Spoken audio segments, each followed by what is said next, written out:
Good morning, everyone. I hope you are having a wonderful day so far. So, the next week we are going to begin a reading of Shakespeare, Macbeth to be precise. So, before we do that, I want you to be aware of some words and phrases and their meanings. So, the first word in this series is catharsis. Catharsis is release of emotion, especially pity or fear.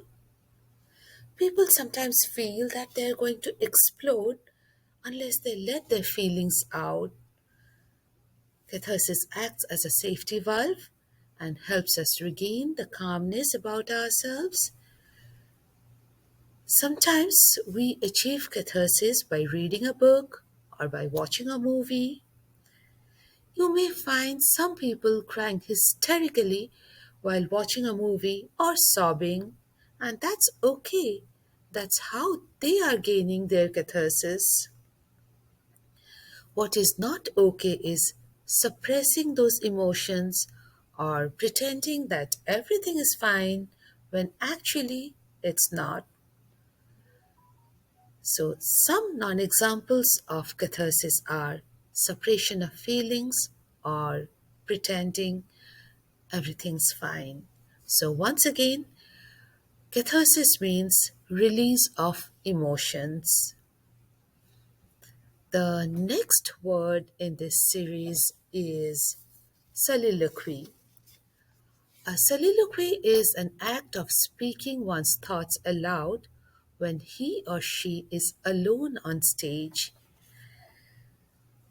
The reader or the audience may find some glimpses of the character's inner thoughts and feelings. It helps us develop the character during the course of the play. Some of the best soliloquies were written by Shakespeare, but the most famous of them is perhaps To Be or Not to Be in Hamlet.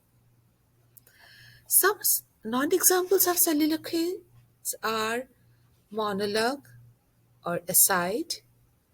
A monologue is usually a long speech addressed to someone, while an aside is a short remark, though not addressed to anyone in particular. But soliloquies are longer, and in soliloquies, the character speaks to himself or herself.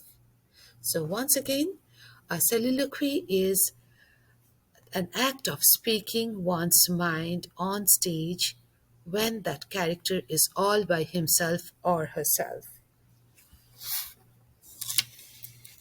The third one in this series is foreshadow. Now, a foreshadow is an indication of a future event. It helps in creating suspense or a feeling of uneasiness. In fact, it is a hint that is left for the reader or the audience. The reader may or may not pick up on that hint, but it helps us build the suspense and tension in the plot of the story. Let's watch this.